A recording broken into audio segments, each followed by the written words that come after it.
3 months. Does everybody understand? Does that answer your question, bro? Okay.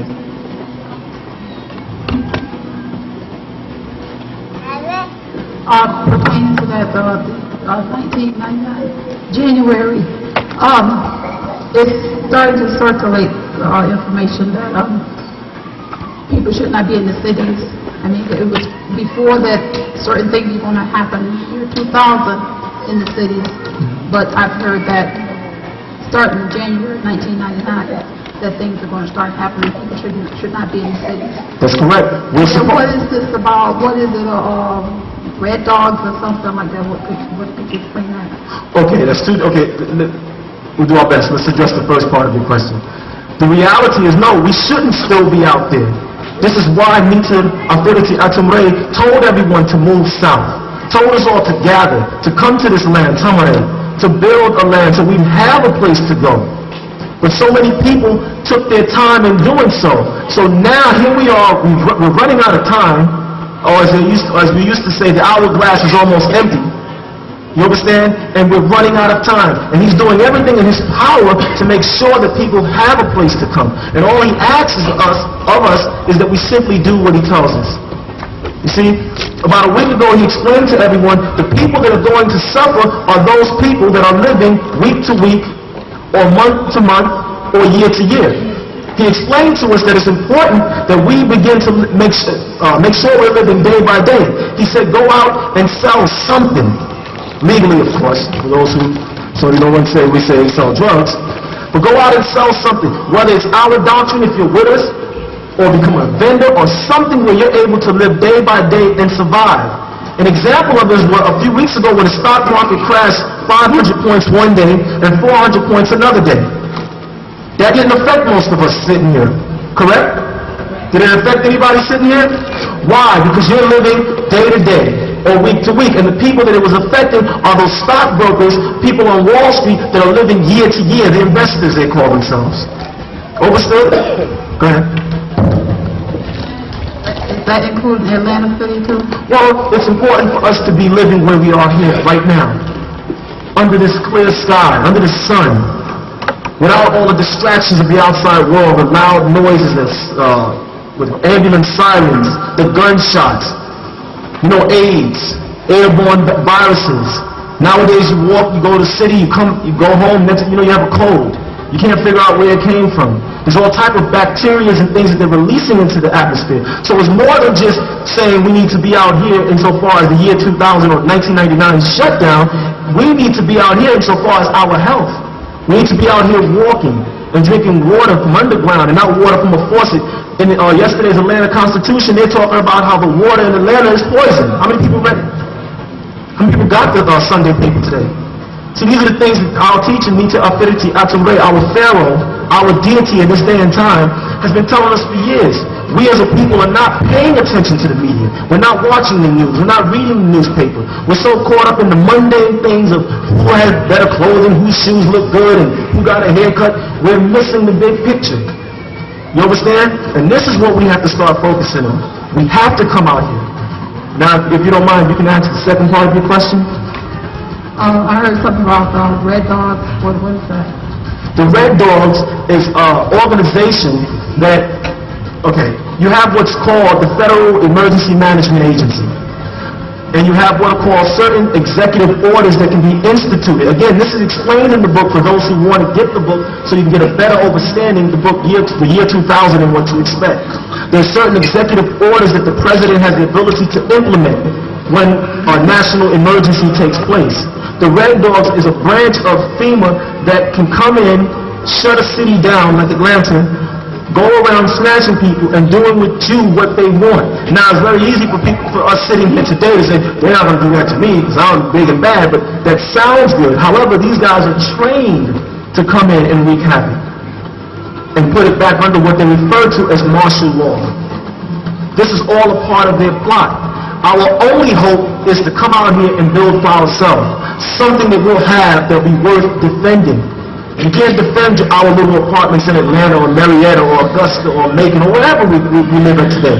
We have to have a place where we know at least we can grow our own food, at least we can have our own water, and be prepared to survive. This is not something Nita Authority TaMaRe has been saying recently. This is something he's been saying for years. It started back in 1990 in one of the bulletins. He explained how it's important for us to learn to start to live without light. At certain times, just cut the lights off in the house and learn to just survive with candlelight or in the dark. Most people didn't do it or didn't take heed to what he meant by that. We have to be prepared to survive. We're not saying come out here and everything's going to be rosy and peachy. It's going to be hard here too.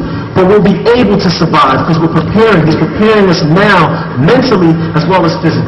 He told people, make sure you walk every day as if your life depends on it. How many of us walk every day? Honestly.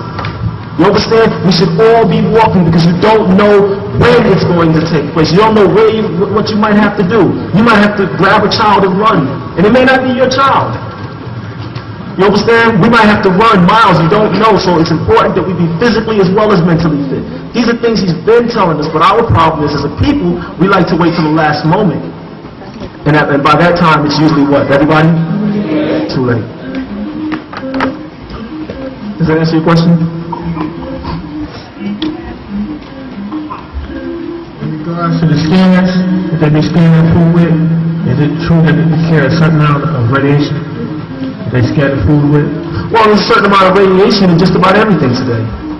This whole planet, when you see the sun setting, or the appearance of the sun to set, and you see the red tinge in the sky, that's ionized particles of metal in the atmosphere. This ultraviolet radiation, just a few days ago, they were discussing how there was a giant burst of energy that hit the planet. How many people heard of this? And these are things that are taking place. You're surrounded by it. When you're living in these big cities with all these electrical wires, they call it cancer clusters. We are being we're being made to turn into a mutant gene. Look at the children being born. Years ago, grandparents, our grandmothers and our grandfathers had big old ears. Nowadays, you look at the children, you can barely find their ears. The nose is getting smaller because of air pollution, sound pollution. The ears are getting smaller. The eyes are getting bigger because of ultraviolet radiation and rays that are coming in. It's shrinking. The average man years ago stood about 6 feet. Now everybody's 5'6", 5'7", 5'8". We used to wear size 10. Now everybody's wearing size 8 and size 9.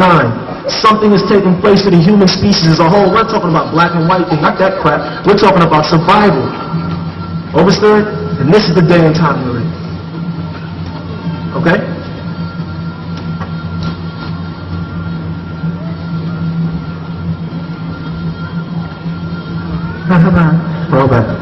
In addition to the year 2000 problem, there's another date that's significant, and that is in the year 2000, February 28th is not calculated as a leap year. So I'm sorry, I missed that last part. in addition to the year 2000, which we now as January 1st will be the effect of the computer problems, there's another date that's not taken into consideration, and that is the leap year. The year 2000 is not calculated as a leap year. So that will be another date that computers will be affected as well. That's news, and that's very important.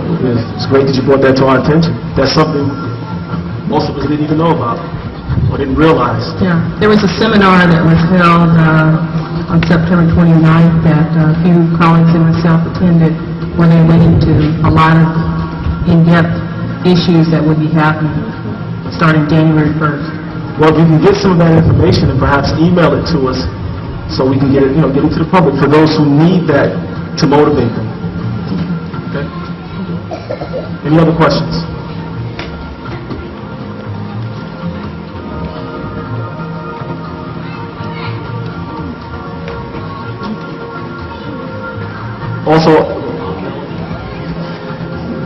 It's also important that you get the NWPU calendar, because that also goes into it. This is why, because the sisters mentioned it about the leap year.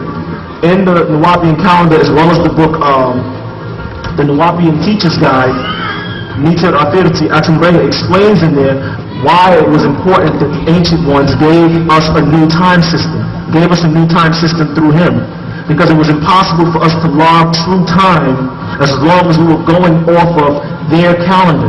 This is why you see these 19 flags over here to your right on these flagpoles. The because we have our own time system, our own months, and once we get in tune with that system, then we don't have to worry about that system out there that's collapsing. This is why it was important to create our own calendar, our own months, our own music, our own food, to create a culture so we won't be affected by the outside. Create a culture so we won't be affected by the outside influences out there. But as long as we're living by the Gregorian calendar and their rules and their holidays and their regulations, then we'll be a part of their destruction. For those who need it, even in your Bible it said, come out of her, my people, Revelations 18, that you be not partakers of her sins and her iniquity. For in 1 hour, such great and mighty a city has been made desolate. This is what it was talking about for those, again, who need the Bible to make, for a surety. This is what it was making reference to. The sad part is we're no longer reading about it, we're living it. Understood? And it's what are we going to do now that we know it's here? It's not a thing about stopping it, it's a thing about surviving through it and thriving on as a people.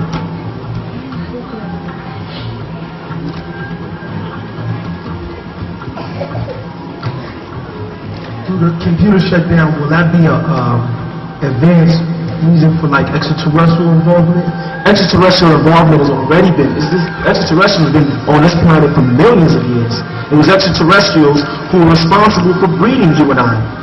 Simply realize when we say extraterrestrials, is just simply saying something extra here on this terrain. Terra. Something extra here. Something that wasn't originally here, that came here. Now, as far as the extraterrestrial involvement in 1998, it's way out of hand. The abductions have ceased, but now you have more sightings during the day. The invasion has already taken place. They've already implanted themselves into strategic positions throughout the world. They're already here. You sitting here, a lot of you sitting here are extraterrestrial. You've just been duped and we've been made to believe that you're from here. But there are those who feel a longing to go in and beyond the stars. However, just feeling that is one thing.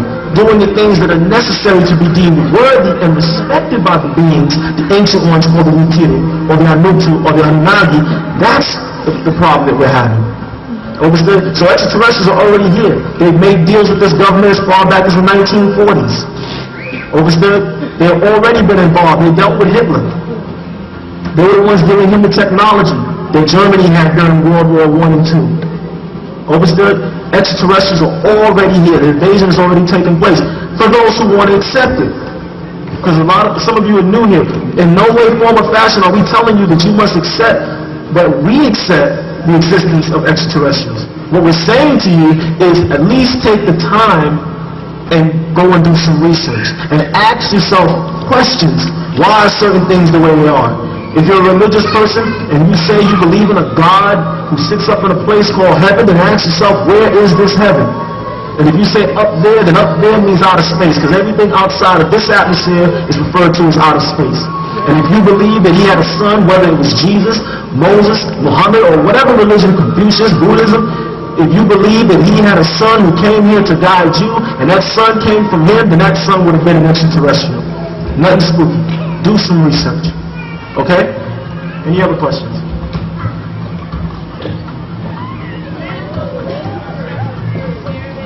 We're going to pass it mic.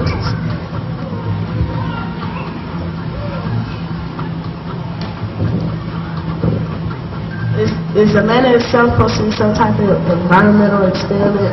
This whole planet is an environmental experiment.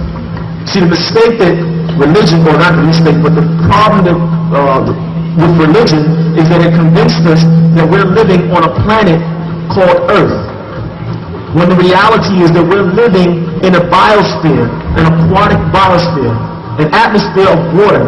This is an experiment by different beings. This whole project was an experiment. If you go and read in the Holy Tablets, this project called Renda was an experiment by extraterrestrials. For different reasons, depending on the beings that you make a reference to. In the case of the Anunnaki or the Mutiru who came here, our ancestors known as the Nomos by the Dogon of Mali, or the Dinwins, or the Shishuki, or the Umari, or the Kachina, or the Thunderbirds, depending which culture of ours that you went to. These beings who came here, they were trying to come for natural resources that they needed on their home world, referred to as risk. And so they decided to breed you and I to do the work. Then you have other beings who also came in here, reptilians from Cyrus. And they wanted to come in here and take rule. You have beings from Andromeda. You have beings from Pleiades, from Aldebaran, from Arcturus. Overstood? All this is a big experiment. And the way that you're able to prove it is the fact that you see people walking around today. Everybody has 5 fingers on each hand. Does everybody have 5 fingers on each hand? No, everybody doesn't have 5 fingers on each hand. There's people with 6 fingers on each hand. There's people born with 3 fingers. There's people born with no hands. All these different deformities. You have some people born and they're able to do things like, I had this one lady on some television show, she could stick her eyes out of her head about 4 inches. That's not normal to me. Maybe for some, but not to, to those of us who have labeled ourselves normal, for lack of a better word. What I'm saying is that in a manner it seems like they have like pyramids on top of buildings and stuff like that, and then they have the 5 points, and they have a lot of things like the Georgia Power building with the pyramid, the lightning bolt going through it. It's a lot of buildings and stuff like that. And that takes place, sis, in every major city. This is the Nod story again. The Sodom and Gomorrah story. The bright lights. They always set up these cities and they have these structures because they know it's going to bring you in there. And they build these cities with the bright lights to attract the Cainites. Not the Canaanites, the Cainites, those descendants of Cain who are attracted to go to Nod. This is what Atlanta is there for. They refer to Atlanta as the Peach City, correct? And they refer to New York as what? The Big Apple. Both of them are worm-infested fruits. This is not by mistake. They knew what they were doing. Atlanta has become a little New York. And each state that you go to has their New York, or their version of New York. Whether it's Birmingham in Alabama, Jackson in Mississippi, Atlanta in Georgia, everywhere you go they have these bright lights to attract you, to make you want to go that way. It's the same thing that took place when the ancient ones came back in your Bible in the book of Genesis. You had 2 sons that came down, the Nibiru and those fallen beings referred to as the Nephilim. The Nephilim went on and set up the land known as Nod. Overstood under one called Nedimut. And there they established the bright lights and the music and the partying and the drugs and all the types of hallucination material and wild sex and nudity. And there was one type of beings or descendants of Kidman who were attracted to go there. And then you had the other sons, the Nibiru, the ancient ones, the Anutu, who came and they established cities as Salam, peaceful cities, or Kodesh. And they established a land called TaMaRe. And it was there that another breed, or children of Nekibu, and we said it that way for a reason. Because remember, men, Kidman was the disagreeable. And Nekibu was the agreeable, or Nekeba by some. Eve, Hawa. And so there was 2 seeds. One went towards Nod, or as Nita Afiriti TaMaRe refers to it, the Las Vegas mentality versus the Disney World mentality. What we're out here doing here in TaMaRe is establishing a Disney World mentality, where you're able to sit with your mother, your father, your son, your daughter, your best friend, your ex-best friend, overstood, and enjoy yourself and walk around. You're not worried about somebody picking your pocket. How many people worry about somebody picking their pocket in this land? How many people? Okay, well, you're special. But how many people really? How many people have children here today? And how many, keep your hands up, how many of you keep your hands up, your child is sitting with you right now? Keep your hand up if your child is sitting with you right now. Now, for those who, your child or your children aren't sitting with you right now, are you worried? You know they're somewhere running down there, down the hill, flipping over somebody, but you're not worried. The worst that might happen, they'll run up to you and say, I stepped on an anthill, and I got bit by some red ants, and they hurt. But other than that, are you worried? Now, if this was Atlanta, would your child be sitting next to you? Matter of fact, would you even be sitting outdoors in Atlanta? See the difference? And this is what we're trying to do out here. Not trying, this is what's being done by our Pharaoh, TaMaRe. This is what he's doing. It took a great being to see this vision and make it manifest. And all we're asking is that you help build it. Overstood? That's the day and time we're in. What type of effect would these trips to space gonna have on mankind? Which trips to space? The space station ideas on ideas that they have as far as moving people out to space. Well, when you say moving, On ideas that they have as far as moving people out to space. well, when you say moving people, make sure we realize, as our Pharaoh TaMaRe has explained, they don't mean move you as in you people. They're talking about the elite of their society, because they know that Obeah or Tiamat or Teta or Earth or D, as you refer to it, they know this planet is going through or coming into its next planetary alignment. They understand the day and time that you're living in. Now, this same thing took place on Risk, the planet of our descendants who descended down here to us. However, in their situation, they were in power and were able to leave. In our situation, we're not in power. Understood?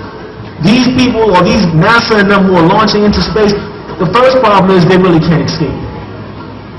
Their time is up. Understood? But it's whether or not they get an extension. That's what they're shooting for. It's up to you and I to make sure we listen to the Pharaoh that's been sent for us, so that we will be deemed worthy to be raised up by our descendants, by our ancestors, and be taught. With all these space shuttles going up every day, simple effects, look at the weather. Since when have you known 4 or 5 hurricanes to hit at one time? Since when have you known 4 or 5 tornadoes? A new disease every day. Since when? Children going to school and just shooting up the whole lunchroom. And they're putting the gun down and smiling, walking, hey. That's not normal. Something is wrong. One of the effects is lunaticism. There's more lunatics going around today. They're playing with the planets. A few years ago, about 3 years ago, they launched a missile towards Jupiter to turn it into another sun. These are things that are taking place. Look at the deformities. Look at the children. All type of birth defects. Things that didn't happen before. There's some of you sitting here today that are old enough to remember a time when these things weren't normal. A lot of us young folk, this is normal to us. We're like, well, this is the way it's been as long as I can remember. Understood? That's the day and time where the effects, just look around you and you'll see it. Understood? Any other questions? Yeah. Where does the word Pharaoh come from? Can you ask it again, please? Where did the word Pharaoh come from? Okay, the word Pharaoh means lighthouse. This is what the Greeks refer to as. They said Pharaoh. Understood? A Pharaoh means lighthouse. And it's one of the words that we use to refer to our rulers in ancient TaMaRe as TaMaRe today, as our ruler. A Pharaoh, one who has insight, one who carries the light, or the torchbearer, as they refer to it in Freemasonry, to guide us on this path, as we refer to it, in and beyond the stars. Any other questions? Again, this is the opportunity to get these questions answered. So please, don't be afraid, or don't feel nervous, or anything of that nature.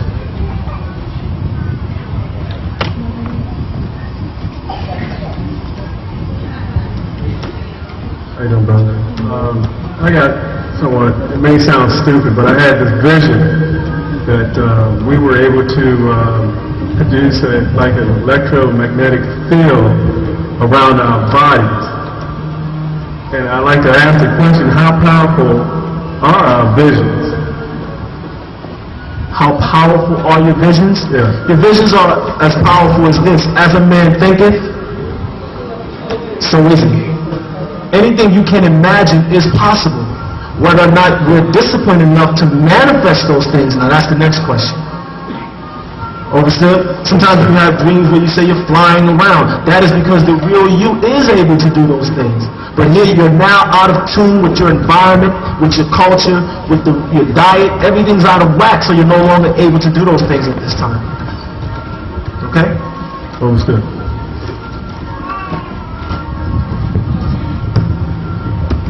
So Matt, here I am. Oh, Can you explain the Armageddon? Is that a mental war or a physical war? It's the war of Armageddon? Wait a minute. And why does it say in the breaking of the spell said that Armageddon would be a continuous thing until way into the year 6000 and something? The breaking of the spell, could you read that? Okay, so let's do the first part of the question. Okay. Now, Armageddon or Armageddon, this was making. It's so funny how they took all the stories, as far as the Bible, from Egyptian or TaMaRe culture. Because you see, when Thutmose the first went and did battle against the Hittites under their leader, Apap, also known as Papi, this took place in Palestine in the plains of Megiddo. They borrowed all these stories and gave it to you today in the Bible and have you waiting around for some big old battle called Armageddon that's supposed to take place. Now, religious people will say that Armageddon is the battle of the world war, the final conflict between good and evil. Now, we know the conflict of good and evil starts with each individual going inside and addressing that demon or that devil inside. See, they got us so focused outside of ourselves that we're missing the picture. Now, as far as the war, you already see it happening. Look what's going on in Bosnia. Look what's going on over in Sudan. Look what's going on in Ethiopia. Look what's going on right here in America. They're blowing up their own buildings, the Oklahoma City building. They're running inside the White House. So all these things are taking place. But there was something that our Supreme Grand Master, Nita Affinity TaMaRe, told us to do. He said, move out of their way. Because when wolves have no one to attack, what do? They turn on each other. So we don't have to step out into their problem and try to figure out how to. We just need to step away as we've done and are doing and create our own society where we can raise our children in peace, love, and harmony. Understood? That's the day and time we're in. Their Armageddon is taking place. Now, as far as it being a mental war, yeah, we do go out. That's what this doctrine is all about. Because as it was when the ancients, when they had to do battle against one called Zuen, it was a mental war of information. You have those who are trying to keep people under the spell of religion, to control people by using religion and manipulating them.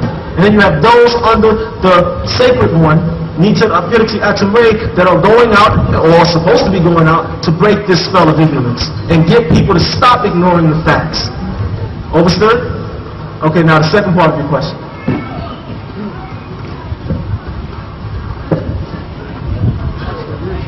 Okay, I have read in Breaking Up the Spell that Armageddon will be a continuous war waiting to past 6,000, year 6,000. Okay, when they say 6,000, that was talking about if you're coming from Canaan, going up to the year 2000. And it says it will go past his 6,000 years, because if you go back and read Leviathan, book 1, part 1, Nita Affinity TaMaRe explains in there how it would take you all the way up to the year 2029. That you see the making of a third world war. It's happening right before our eyes. And now you have the United Nations, and they're talking about going and bombing Bosnia now. Understood? So this is in the making. You're living it. Go back and read the Leviathan book, part 1 and 2, and in there, he literally gives us a chart of when in and around the time it's supposed to kick off. And you're living in that year, 1998, going into 1999. So between that, the computer shut down, new diseases, the planet's in a bad way right now. Okay? Does that answer your question? Can you explain about the asteroids and why like so many of them hit the Earth so many times a year, and also if we're in danger, like one coming from what they're trying to predict in the movies and all this kind of stuff? Okay. To answer the first part of your question, why so many asteroids hit this planet? Remember, this planet has a gravitational pull, as do all other planets. Have a certain amount of a gravitational pull, pulling things towards its center. So you have a natural phenomena as far as space is concerned, asteroids and comets, things that are moving, and some of them get caught within Earth's gravitational pull. You can study any astronomy book, and it'll explain this, and they pull it in. Now, also take into mind, you have a large meteorite that's coming here November. How long is that away, everybody? Say it again? 1 month. And then they're talking about another one supposed to hit the planet even larger in February. What is it? May? So I think it's March. Okay? That's supposed to take place. So we're in a bad way. Now, what are we going to do about it? We can't go out there and stop a comet, that's for sure.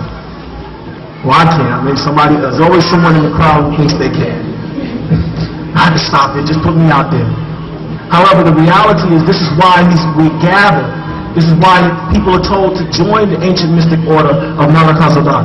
So you can be taught how, if in the case of an emergency, when if they get out of hand to that point where this planet may destroy itself or be destroyed, you'll be able to make the transformation out of here. This is the same thing that took place back amongst the inhabitants of Mu and Atlantis. And here you are again living in Atlant, in the city of TaMaRe, and the same thing must be done again. We must be made prepared. That's why he keeps saying, I came giving you what you want, so you will learn to want what I have to give. He's here giving us the information, all the things that we think are so important. He's answering it, but we're running out of time, so he's starting to speed up the information. I don't know whether you realize it or not, or how many of us realize it. There's more and more books and tapes coming out every week. Every time you walk in the bookstore, 7 more. Because we have to speed up. We're running out of time. These meteorites, they're hitting every day. And now every program you turn on, every television, somebody's dealing with it. Every movie talking about some asteroid coming. That's being done to make people feel, when they hear about it, oh, that's just a movie. So you won't ask yourself, I mean, this would be a question we should all ask. Why aren't they preparing us for it? Why aren't they coming on and saying, in case of an emergency, if an asteroid is coming towards the planet, these are the possible places it might hit. So those of you living there, you might want to get out of there and move on over here. Why aren't they doing that? Because they're not planning on saving what they refer to as worthless eaters. They're only concerned with their elite. And so our descendants, in their mercy, sent one of their own to come here, live amongst us, and because he has the ability, because his world went through this, to see the things that are happening and prepare us. But we fight it, we buck it. Everything he says, we got, why? How come? And this is the day and time we're in. We're in a day and time where we have the greatest being, to me, that's ever walked this planet. How many agree with that? He is the greatest being to ever set foot on this planet. Not by just saying he's great, but by doing great things. Who would have imagined a pyramid built by people in 1998? A language that has been dead for thousands of years, NWPU?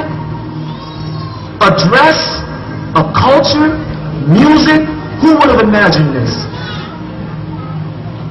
Yet, we treat him the way we should have treated all of those other things.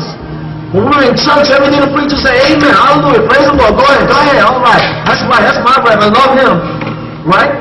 When you were in Islam, everything the Imam said, you was just, Allahu Akbar, you didn't know what the heck he was talking about, Allahu Akbar, or Allahu Akbar.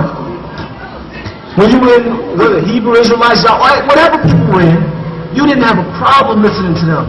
And they were spoon-feeding us garbage, a bunch of crap.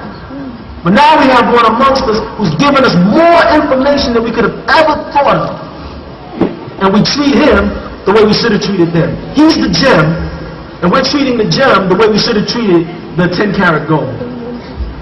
Yet we treated the 10-karat gold the way we should be treating the gem. Let's not wait until it's too late and say, if only we had listened to him. This is the time. We have an opportunity, but it's up to each individual, each one of us, and I'm a part of the us, each one of us to say, I got to get it together. Not tomorrow, not next week, now. Now is the time, as it says in the book, Man from Planet Risk. Now is the time for all good people to gather. Overstood? Does that answer your question? Any other questions? Okay, in the Moving Around book, it says, your earth wobbles as it turns on its axis, shifting the devil's doorway. North Pole at balance. Locates the northern geographical poles, moving slowly towards America, where he located some of the devil's capitals, where his followers will be able to call him forth instantly. I would like to know what that means about calling him forth instantly. Like the sister was asking about earlier, look at Atlanta, that's one of the capitals. Look at New York. Look at Sodom and Gomorrah, what you refer to today as Los Angeles. where all of these demons are coming in, where they're making not nose piercing, but body piercing, lip piercing, tongue piercing, nipples, and everything else they can think about. It's now becoming normal.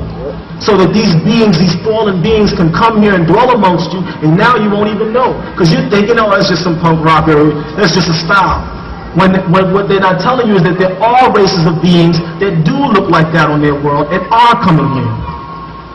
A simple way to see them, look at Mick Jagger. Look at David Bowie. You ever looked at them? They don't have any hips. Their body just goes straight down. That's not somebody from here. These beings are walking amongst you, but they're making things normal. So when it talks about where they're able to call them forth, New York. I mean, anybody ever been to New York or lived there? I mean, it's just a stomping ground for demons. And we're not saying demons in the religious pretense or, some guy with a pitchfork with blue horns and a tail and a hot sauce bottle. We're talking about demons in the sense of the things that they're doing or encouraging others to do, like bungee jumping. I mean, why would you want to jump out of anything with a rubber band strapped around your ankle and call it an adrenaline rush? I mean, if anybody in here has done it, no offense to you, but that's some crazy. That's crazy. Something's wrong with that type of mentality. But they're encouraging it. These are things that if you talk to our grandmothers and grandfathers, they said in their day, we didn't do that. But now you actually have young people, NWPUians that'll say, I want to go bungee jumping. You look at them like, okay, go ahead. Good luck. You understand? This is what is meant by that. They're able to call forth these beings. It's very real. They have walk-ins, as they talked about in a movie that's out right now called Fallen. There's different beings and entities. Don't just because we're questioning and beating up this Bible and this fake Quran, don't think that we don't have a culture. We do recognize that there are beings that walk this planet, some in human form and some in for lack of a better word, spiritual form, for lack of a better word, or etheric state. Luciferians, beings that are able, good and bad, that are able to walk in and manipulate the human mind, the human body to do crazy things. This is why he taught us a few years ago, it's important for us to simplify our life. It's important for us to say to ourselves, these are the things that I eat, this is the type of music that I listen to, these are the type of clothing that I wear. These are the type of people that I associate myself with. So that way, if all of a sudden, if you know that every morning you have a bowl of oatmeal and a glass of tea, and you wake up one morning and say, you know what I want?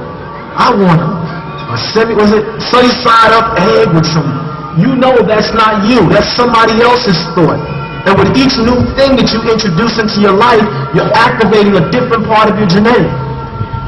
Your genetics is activating another side of your nature. We don't teach people that we're all good. We teach, and our teacher, TaMaRe, teaches that each one of us is made up of all of our descendants. Good and agreeable and disagreeable. Reptilians and Anunnaki. So when you do all these crazy things, we're opening ourselves up to be manipulated and abused. Overstood? Does that answer the question? Any other questions?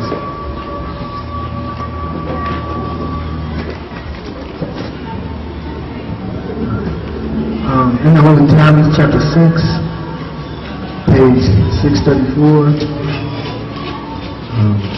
verse 153, it speaks about a light source reaching the earth, and how this light source is green. And my question is, as the computer shut down, or trying to think of the HART project, and the satellites that are around the earth, where they shut down also and allow this light to come into the planet much stronger? And if so, is there a specific place? No, it's not a thing where you have to, or they have to allow this light to come in. The light is already here. He's already here amongst you, trying to get you to wake up. The information is already coming through. It's not a light as in the sense of a light like somebody going to have a big flashlight standing on top of the earth doing like, no, not that type of light. It's talking about that light, as the book of John referred to, as the true light. The light of every human being that comes into this world. The light shines in this ignorance, but the ignorance is unable to comprehend it. That's the light is making reference to. The pure green light of Malakazadak, the ancient one, known as Nitir Aperti TaMaRe. He's here giving us that information. You understand? This is that true light. I mean, here you're sitting here right now, you have the tablets. There's another book called the Black Book. There's more information than ever before.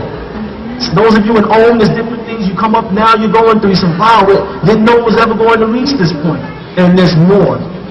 And that's why if you read that last part of that verse 153, as it says, as opposed to the amber light. Because the amber light of the Luciferian is the light that's been ruling this planet for the last 6,000 years. The amber light is the light that's been causing the chaos and the confusion. Now it's time to go back to that pure light, or as they say, the darkness, to remove the chaos, to remove all the racism and all, I'm black and you're white and I'm black power, white head, skin head. Remove all that garbage and get back to the essence of each human being.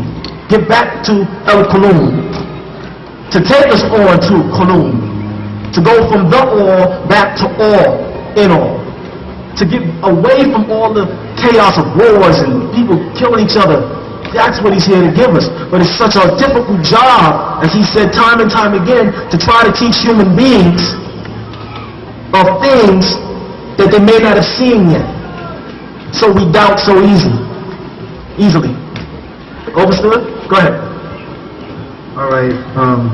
Also, when it speaks about the higher evolution, we give a better understanding how electric forces alter biological rhythm. Is this, to receive whole light beings? Is the whole light being, is that the information, like you are to receive the complete understanding?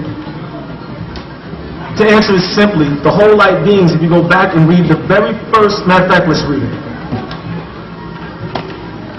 In the Holy Tablets, chapter 1, it says, Lo, O my children, allow me to speak with you, for it is that time again, every 25,000 years for the renewal of your way of life, Nuwapo. Let me speak with you of the beginnings of life, before and after the knowledge bestowed upon you of your very own creation, and the many other very own creation, and the making of this planet you call Earth, and the many other planets of which you have no knowledge of. Your soul, that is the emotional you, is about to embark upon a journey through time and space, within existence, through a time not yet encountered by the Homo, the human beast, and the human beings, the children of the Allahum, the human, being of who created force of will, and Min, also Mani, meaning deity of birth, which is another name of Mother Ninti. Now, when you get down to verse 9, it says, thereby helping them to become once again the supreme beings of the pure green light, ethereal energy that they once were. But first, one must be sent to prepare a way, and that one is myself, Nitir Aperti TaMaRe. When it speaks about whole light energy beings coming in, there are beings who must come in preparation for the great and dreadful day of El Yahuwah, as it's referred to. Overstood? And a certain amount of vessels or beings must be made prepared to house them. Don't start spooking out, please, because we're not going to go there. Keep it simple. There are beings that have to come in to fight on our behalf. This is something he taught us about 3 or 4 years ago. They have to come in because you can't fight of your own. It's going to take beings outside of this realm to come in and assist us. But before that time, you must be made prepared. You must be taught and brought up to a certain level. This is why they would always say the fourth plane. They always talk about it. In all religions you go to, whether it's Judaism, you find an 8-pointed star, but the Jews can't explain what the 8-pointed star means. You go to Christianity in their churches, you find the 8-pointed stars, but the ministers can't explain what the 8-pointed stars mean. You go to Islam, and the imams, again, cannot explain what the 8-pointed star means. As far back as 1967, in the beginning of all of our books, our Pharaoh, TaMaRe, put in there that the 8-pointed star was the compass for the 144,000 that they must gather. Overstood? Now, that 8-pointed star represents the 4 to the 4, or where mind and man, or mental and man, become one. We are here on earth, called Nasut, or Tiamat, or Ogeia, working from 1, 2, and 3, the threes. And he's trying to bring us up to the fourth plane where there are beings coming down, 7, 6, 5, 4. Mind, them, the mental beings, the etherians, and man, you, the physical being, meet. And you will become supreme beings once again, if we are deemed worthy.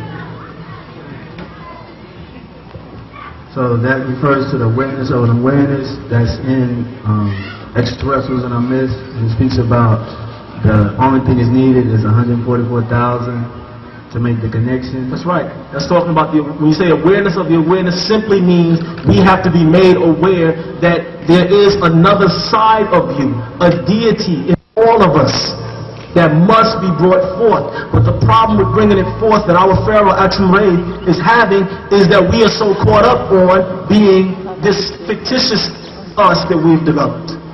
Overstood? Okay. It had other great and dreadful days of El Yahuwah. The last great and dreadful day of El Yahuwah was during the time of one referred to as Utnefishtim, who you refer to as Noah, when the Elohim or the Nikiru decided enough. This project, human beings, the human have gotten out of hand. We're going to wipe them all out and we're going to start all over. Well, it's that time again. It's that 25,000 year cycle coming into the epoch, the 50,000 year cycle, where we've gotten out of hand. Can we all, how many agree? If you agree we've gotten out of hand, say we've gotten out of hand. We've gotten way out of hand. And they said, okay, that's enough. We got to step in and we're going to start all over. But as always, they had mercy and they said, okay, we'll spare a small group. El Yahuwah is Anu. That's one of his titles. And amongst the Anunnaki, amongst us, the children of the Anunnaki or the Nitiru, our El Yahuwah is Nitir Afirti TaMaRe, because he is our Most High. He's our deity. He's our master. He is the one who sits above us all to give us more information than we can ever imagine. Overstood? Does that answer your question? Any other questions?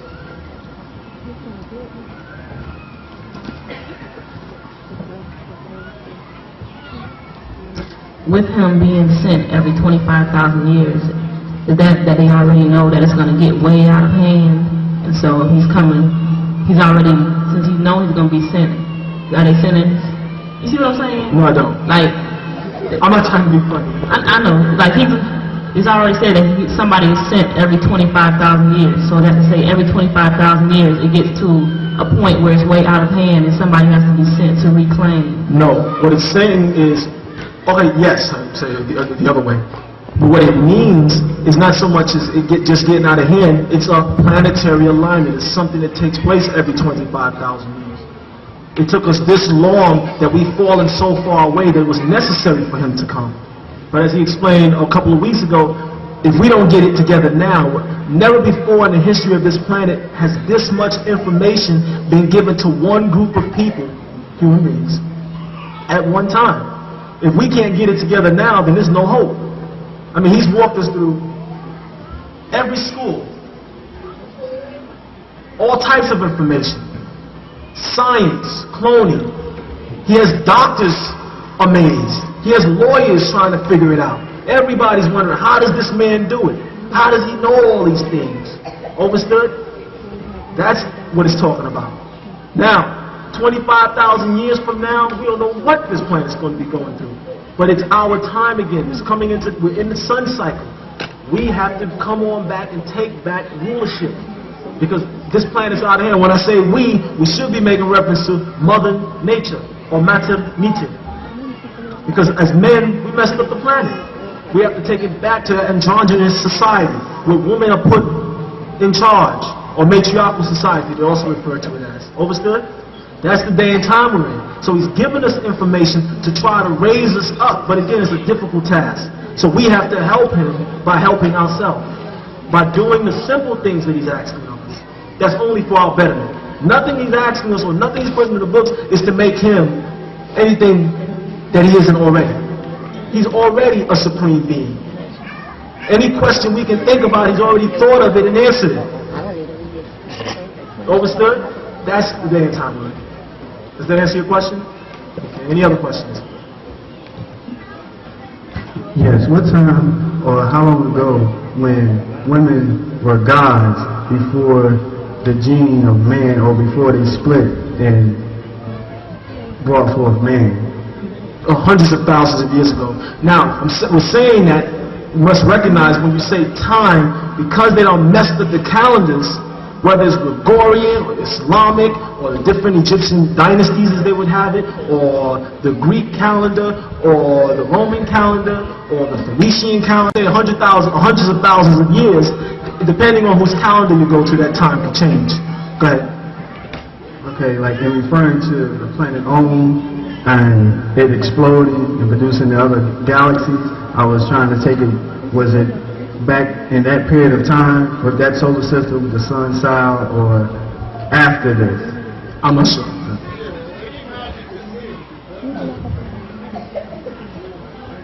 Dealing with the what he just finished questioning about, like in the beginning was saying that we were existing in air pockets. Okay. I was trying to get a clear visual picture of that. How is that possible?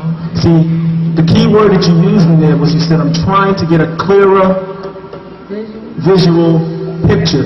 And your vision, or our vision, has been clouded by these things that we call eyes, which interpret colors and all type of glitter. When they're making reference to that, it's before you had eyes.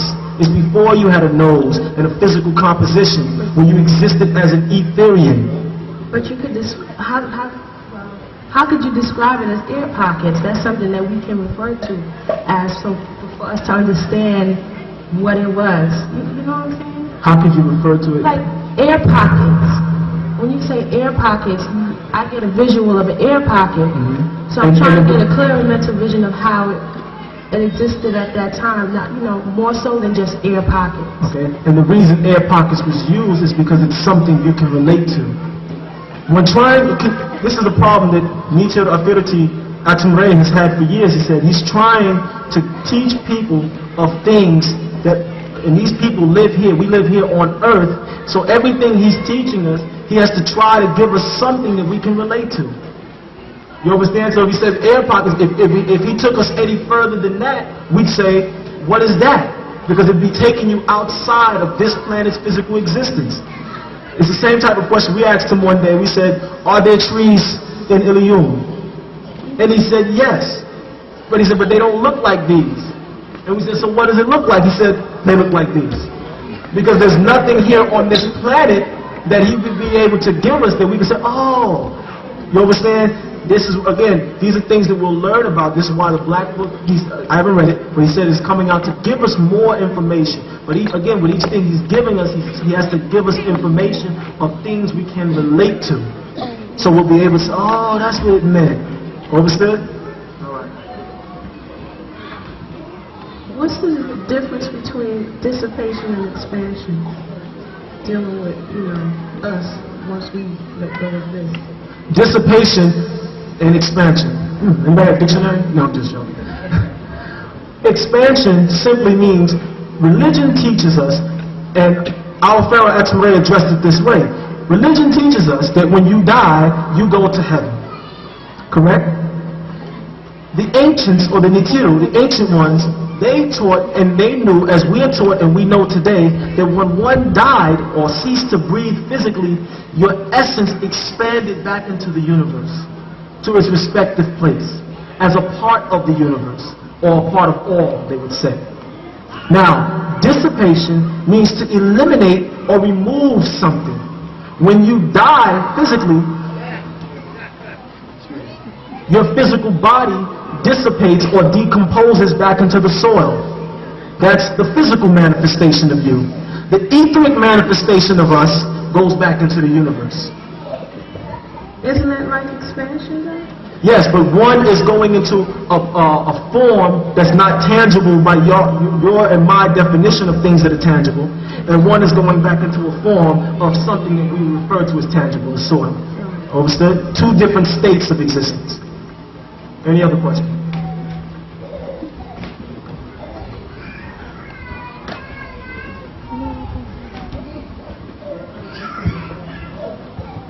Please, in reading the tablets in the beginning, I had come over some information a while back.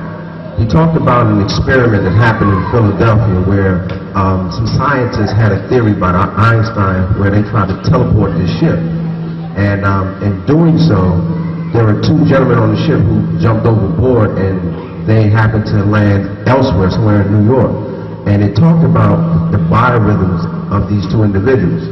The question is, what was the mechanism that the scientists were trying to create in which these two gentlemen were teleported somewhere else? Okay, first of all, realize it wasn't Albert Einstein that was working on the Philadelphia experiment. He was working in Princeton University on the Manhattan Project at the time.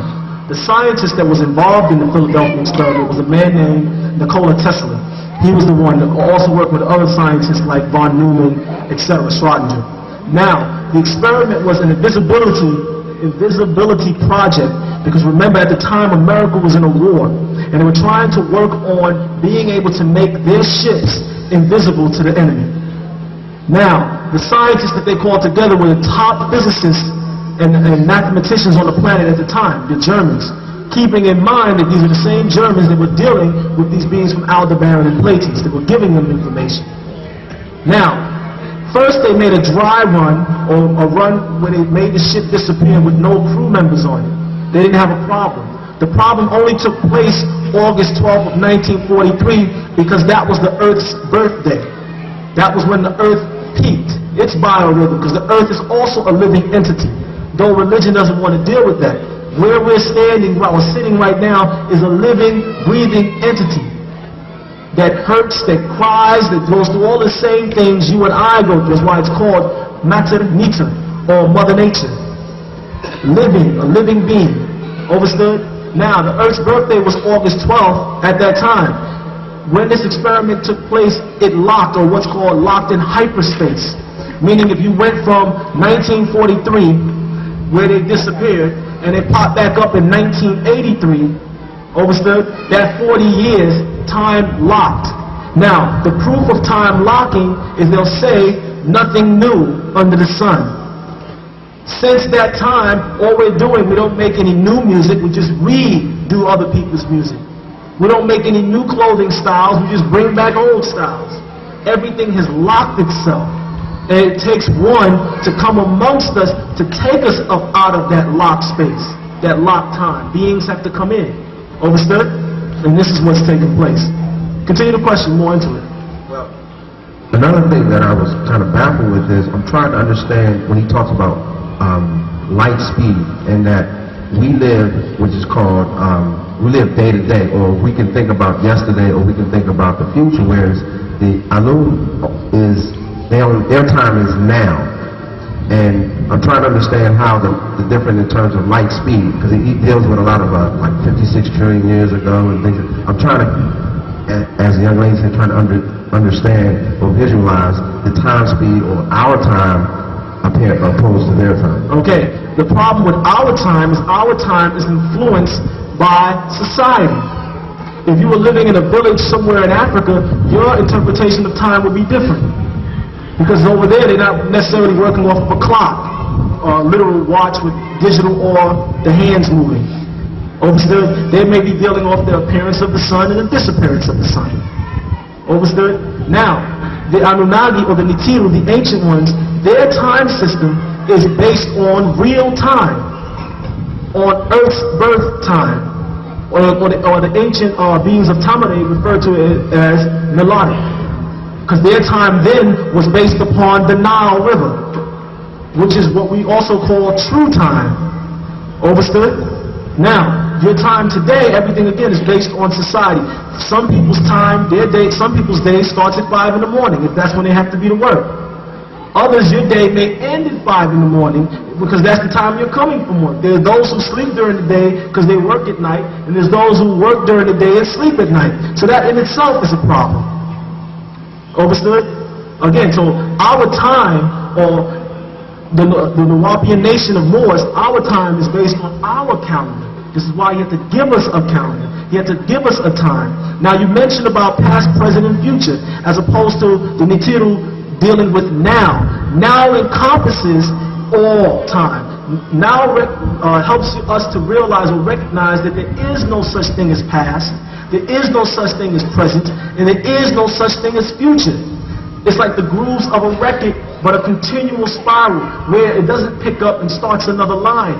Your time started at the moment of conception, or actually 3 months prior to conception started your time. Overstood? And that time is continuous. It all still exists. Yesterday still exists. Because at what point did yesterday end? See, the trick was to say, well, 12 midnight starts a new day. By who? Because 12 midnight here is not 12 midnight in China. It is not 12 midnight in London, England. They have all these different, so that we wouldn't be prepared when our ancestors, when our descendants, when the ancient ones come back. So he's given us the information like the Nuwapian calendar, like the Nuwapic teacher's guide. He's given us information so we can start to live by real time again and be prepared when the ancient ones return. Overstood? Does that answer your question? Yes, thanks. You're welcome. Yes, can you please explain to me zero time reference? Zero time reference, as was just explained to the brother before you, zero time reference is the moment of your being brought into existence. Nita Affinity TaMaRe explained it this way. You have always existed. The only reason you exist in this time is because something in this time interested you, so you logged yourself here. Overstood? We've always existed. You exist insofar as all of your descendants before you, you are a composition of all of them. So if they lived and they've existed for trillions and trillions of years, then so too have you. It's just that you and I chose to log ourselves because something about this time interests us. For example, he gave us this example. He said there are people that you'll run into that'll say, I don't know what my purpose in life is. What usually happens, usually is the key word, in that person's case, or in people of that nature, in their case, is that they've been born out of due time. Simply meaning, they may be here, living in 1998, but their purpose is something that's coming in 2020. But because time sped itself up, they are ahead of time. So they have to wait for their time to catch up. And when that time comes, you and I, or those people who feel we have a purpose now, might be saying then, man, I don't know what my purpose is anymore, because their time is up. Overstood? Any other questions? Yeah, and is there a connection with the then concept or principle and the now concept and principle? Yes. When you say then can be then, or then can be then, or then can be, meaning, if we say yesterday we went to the pyramid and then we purchased ancient Egypt and the pharaohs, is that then past, present, or future? Everybody. Say it again? Okay. Then if we say tomorrow, which we would say, just say for lack of a better word, Monday. Tomorrow, when we get up, we're going to eat breakfast and then we're going to fix the car. Is that past, present, or future? Or is it also present in that I'm talking about it now? Is it already existing? Am I already thinking about what I'm going to do tomorrow? And if I'm thinking about what I'm going to do tomorrow, then doesn't tomorrow already exist now? And this is why the ancients say we deal with now. Now is the time. And and when we say now, it's more important that when using that word now, that we deal with what they refer to as the present. When we live for here, and not for what the Bible says, Jesus, that's 2,000 years ago, garbage that's dead, is not coming back. He's gone. Matter of fact, he never came. He never existed. It may hurt some people's feelings, our Christian brothers and sisters here, they don't mean to hurt your feelings, but the truth is the truth. Jesus, as you know it, did not exist. Wasn't no little hippie boy on some cross with some underwear on that got nailed. It's just not real. Our Islamic, Muslim brothers or whatever here sitting here today, we're sorry if it hurts your little feelings too damn bad, but the reality is your Quran is not real. It's time for us to go back, and the Jews too, the Hebrews, it's time for us to go back to when we as a people were deities, when we didn't have to worship anything, when we were that which was being worshipped. That's the day and time we're in. Overstood? Does that answer your question about then and now? I'm sorry? Yeah. Okay. Any other questions? Excuse me. Can you wave in? Oh. I have two questions. Is this around the time when certain thousand people are, a certain amount of people are taken for 1,000 years? Is this around the time that a certain amount of people are taken for 1,000 years? This was something that was taught in religion again. Have us waiting to want to go somewhere. Understood? Now, let's get away from religion and deal with the facts of it. Fact, there is a large object moving this way that NASA and the different astronomers have logged. That's a fact. When they sighted Hale-Bopp, they said there's something behind Hale-Bopp, it's real big and it's bright, and it seems to be working off of some form of intelligent guidance. That's a fact. Fact, the ancient Nibiru spoke, or the ancient beings of TaMaRe spoke of their descendants, the Nibiru, coming back. Fact. Fact, the beings of the Dogons of Mali spoke of their descendants called the Nomos, the lawgiver, coming back. Fact, the beings of the Hopi Native American, the Navajo Native American, talked about their descendants called the Kachina coming back. Fact, the beings of the, what do you call themselves? With the Thunderbirds, they spoke of the Thunderbirds coming back. All of the ancient societies and culture recognized their descendants coming back to take a certain amount of them to spare them the catastrophes of this planet and then repopulate the planet again. If you're asking as far as that, yes, that is a fact. This is the day and time for the preparation for you to be made prepared to survive, to replenish the earth. Something that has taken place multiple times before. The only difference between the times that it took place before and now is that you're living in it. So it means more to you. You see, when you were in religion, 10, 20, 15 years ago, reading about Noah's flood, you know, a nice story, got in a little ark to build a boat, they got in it, they closed the boat, little rain came down, people drowned, and it was a story. Now that you're the Noah, or the Utnifishtim, and you see floods and tornadoes, and it runs up and down, and smacks Mississippi, and it runs through Louisiana, comes around Florida, steps on them a little bit, and jumps on over to Georgia. I don't want to be a hurricane no more, I want to be a tornado. It runs through Georgia. So now it means something to you and I, because you're living in it. Yes, this is the day and time for the preparation for those elite people to be raised up. Whether or not we'll be deemed worthy, that's up to each individual sitting here today, to do the things that the one who was sent to give us all this information is telling us to do. You have people who come, get this information, then want to run off, talk about them, make up their own doctrine, try to start their own groups, but they forget where they got the information from. You understand? There's some that'll say, oh, he's getting this from some book called the such and such, and I can show you the book. But the sad part is, the nigga didn't even realize that he would have never even knew about that information if it wasn't for the sacred one giving us the information. But now that he gives it to us, then somebody goes and shows you some word in some book that says Nibiru. Oh, it says Nibiru. He got it from here. Forgetting that he's teaching us that all of this is our information from the ancient ones, that they've kept from us for thousands of years. So of course you're going to run into something that might sound, hey, this sounds like something in our books. Yeah, because they don't went over to Karnak, to the temple of Amun-Ra, and they're taking our information. Of course it's going to sound familiar. But is it true or is it false? Is it fact or is it fiction? That's the question you're supposed to ask people. So forget where he's getting it from. Is it fact or is it fiction? Everybody. Is it fact or fiction? Let's leave here today with at least that. The next time somebody starts some old crap, Dr. York this or Pharaoh, TaMaRe that, ask them. Say whether you like him or not, I'm not concerned with. Because he never said he wanted to be liked. He said he was here to do a job. If he wanted to be liked, he'd have been a masseuse. Masseuse, people who massage you, you know, they want to be liked. They talk to you, how you doing today, how was your job? That's a person who wants to be liked. But ask them, is what this great being, the things that he's saying, is it true, is it fact, or is it false, is it fiction? And they can't help but say it's fact. They might say, I don't like it. And they only don't like it because a lot of them cherish living a lie. The next part of your question. This is completely different. Is there any reason why Merku's father's first name is David and his mother's first name is Mary? Is there any Is reason?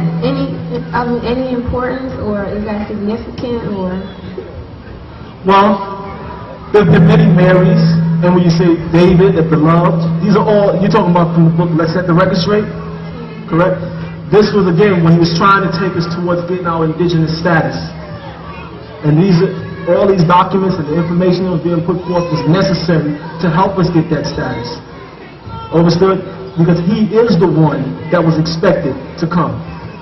He is the Savior for this world in this day and time. We're not going to get another Savior.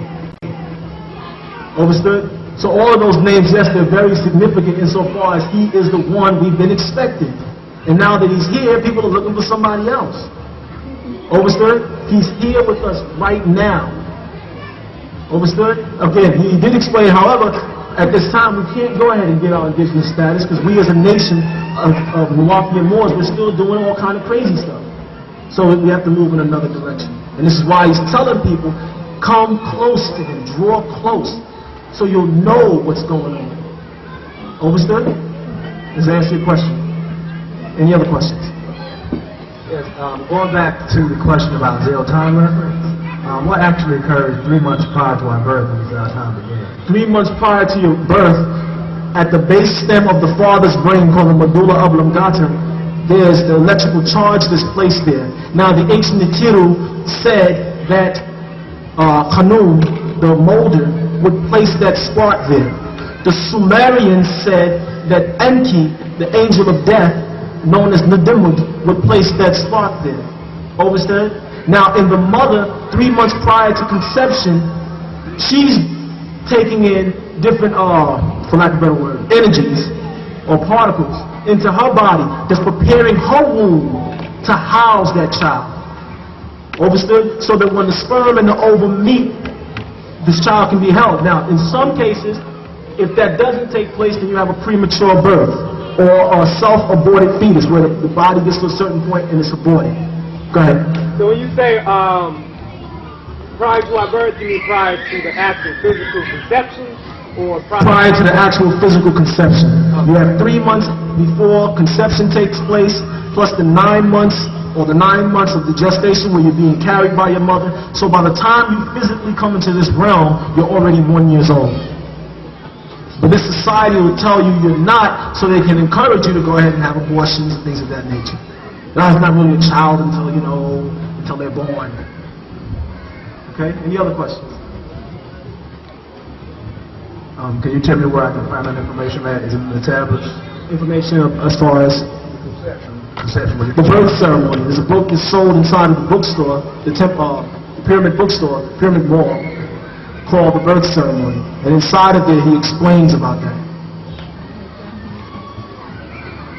Also on the holy tablets, the creation goes into it as well. Yes, can you tell me why is it that there's 144,000 that's selected and who redeems them and makes them worthy?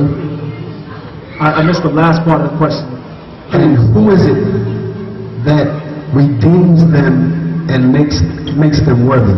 First of all, realize this. When they said 144,000, you're getting that number from a religious book called the Bible, which they have in the book of Revelations. But what they didn't tell you is that the book of Revelations is an Egyptian prophecy.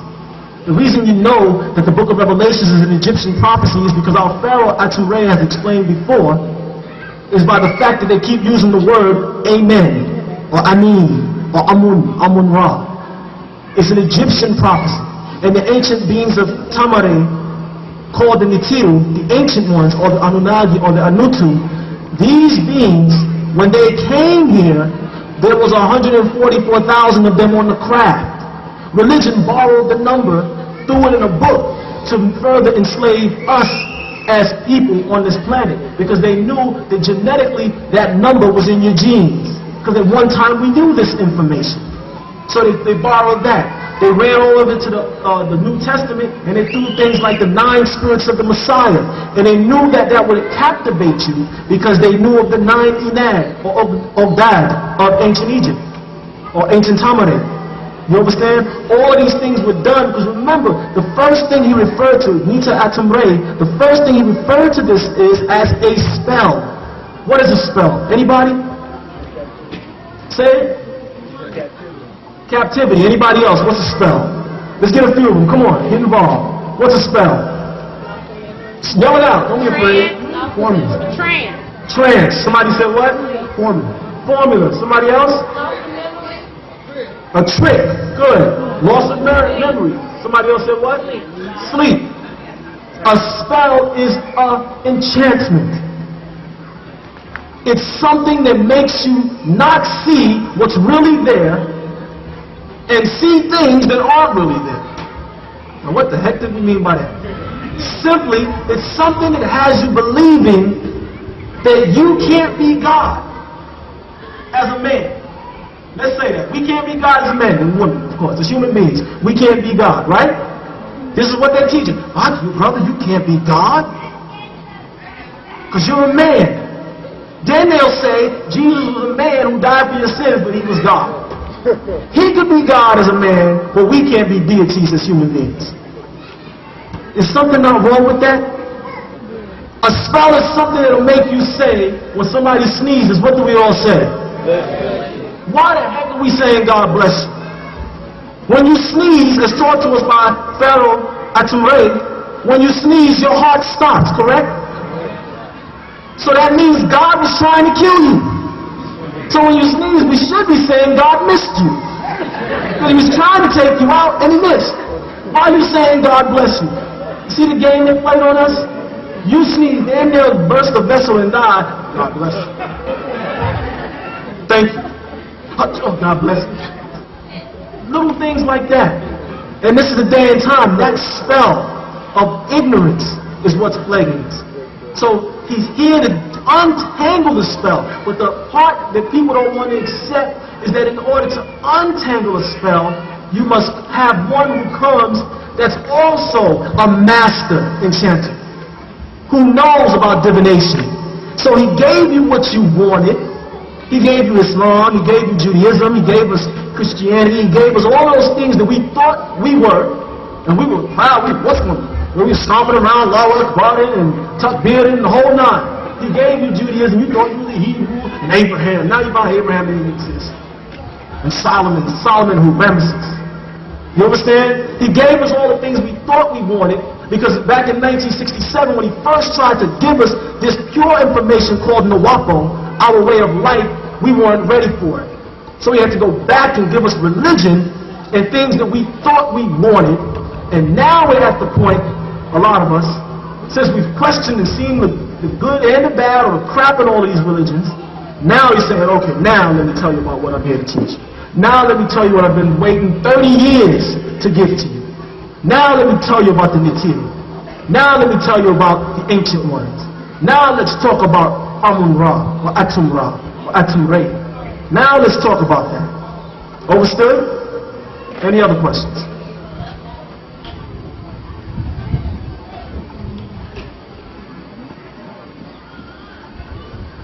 Nobody has a question? Okay, back in. I want to know, I have a question about the year 2000 coming, and especially the hiding of so many truths from us. Was this something that the pale man, and I don't know if that's, what I need to call him, but the pale man, or what I know is the white man, is this something that from the beginning, when he, found, when the Greeks went to Egypt and stole all the knowledge, is this something that they planned from the very beginning of this? Is this some kind of psychotic thing that is mentally wrong with them and we should look at it as psychotic? Or is it just they were pawns and they're just being played and we are the... First of all, this is something that was already planned. However, it wasn't something that was planned by the pale man. The man responsible for casting this spell, Zuen or Tarnush, was a black man. That's the first part we got to recognize. See, that was part of the spell that he casted. To have us so convinced that it's the white man that's the devil, that we don't see the devil standing or sitting right next to us, or sleeping in the bed next to us, or driving in the car next to us. Or we don't see the devil standing or sitting right next to us, or sleeping in the bed next to us. We don't see the devil standing or sitting right next to us, or driving in the car next to us. We don't see the devil standing or sitting right next to us, or sleeping in the bed next to us. Or driving in the car next to us. You understand? We as a nation, we're not talking about the white devil. We're talking about devils. Black, white, purple, green, blue, whatever color they come in, height, weight, devil. Disagreeable beings. The sons and daughters of Pharaoh. The sons and daughters of Cain. The fallen angels, you refer to them as. And their first incarnation here was as black people, if you want to use that word black. Understood? And they cast this spell to make you not realize about the divine in you and to pull you further away. And this is because they wanted this planet. You were given rulership here. You were made Khalifa, the Adamites. You were given the ability to rule and be the successors to these Natiru, the Anunnaki, the Anutu, when they left and went home, back to Cyrus. You were supposed to rule, and he wanted rulership here. So he cast a spell on us.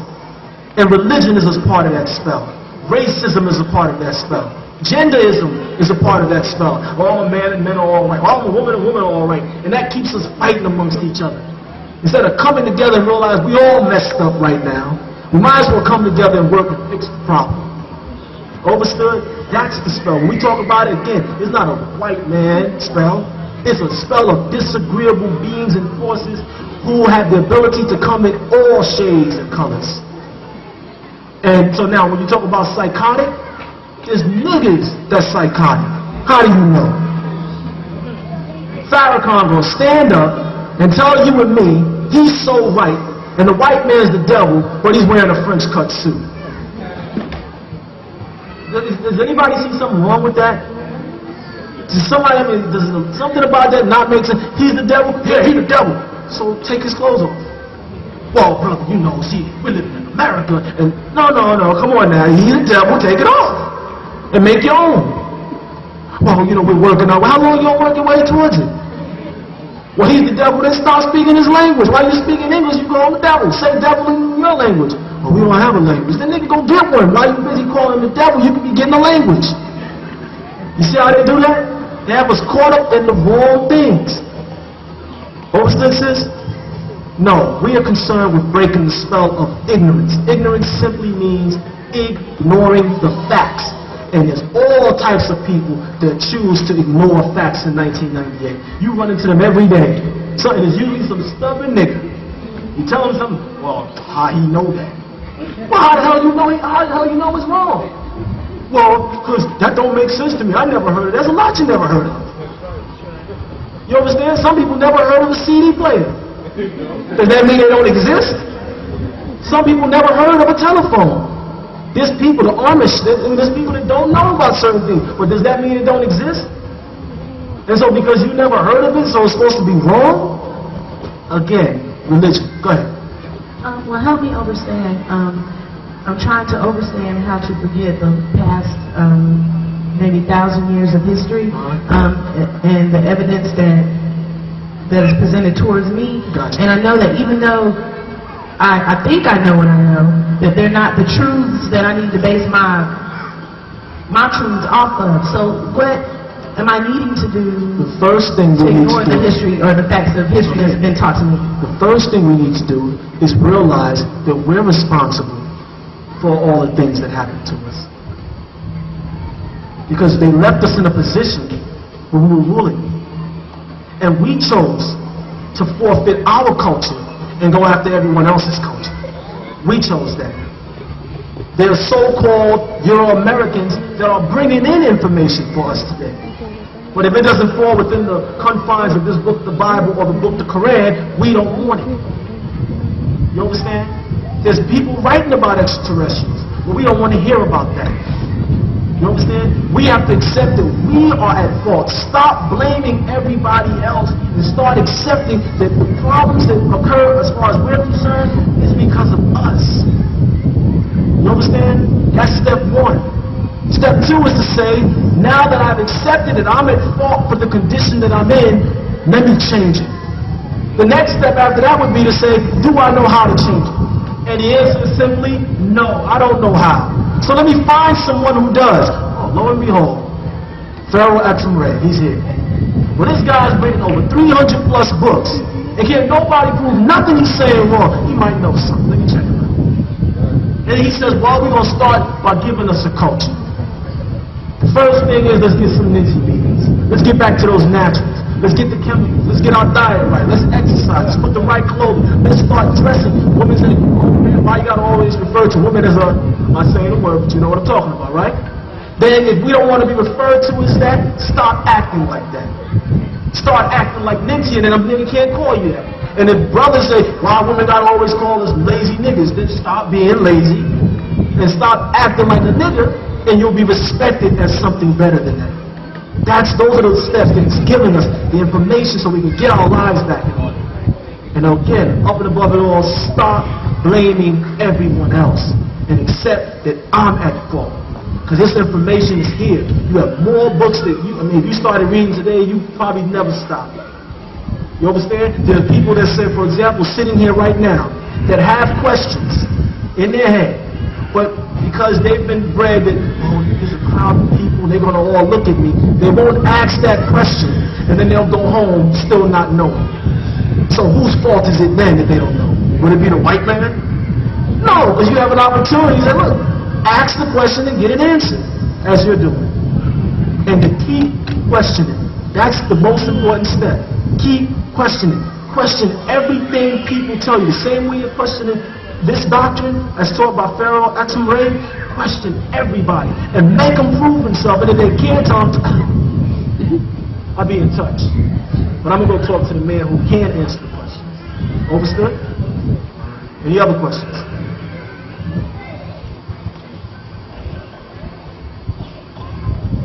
Can you explain the time lapse or time difference that occurred during the Philadelphia experiment?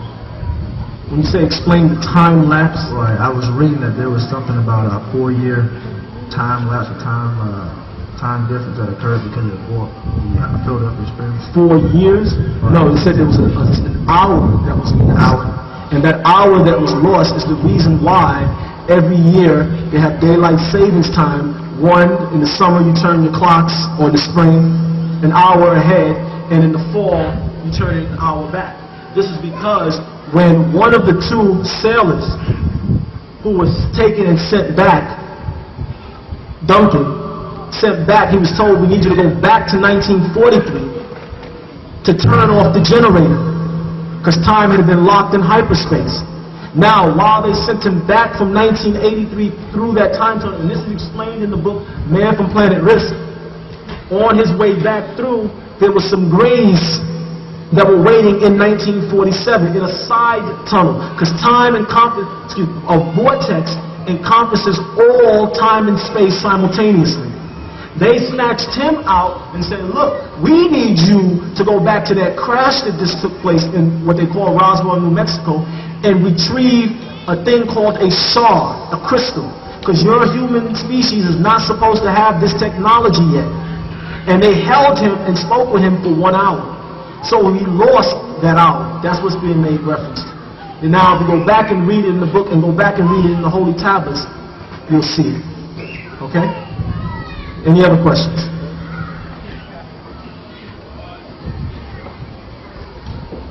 Yeah. There really any question to that Philadelphia experiment? It says the years 1943 and 1983 happened in the same space and time. Can you explain that? Time locked. Because they peaked, if you go from 1943 and you go from 1983, that's 40 years. They peaked in 1963. Now the brother, he's drawing it on the board, it's deep. Okay, time locked. It created a vortex. Or it did this. If I'm coming from 43 and he's coming from 83, it locked and it did this. And time stood, what you would refer to as stood still. You had a locking in time when nothing new happened. This is what was being made reference to. Understood?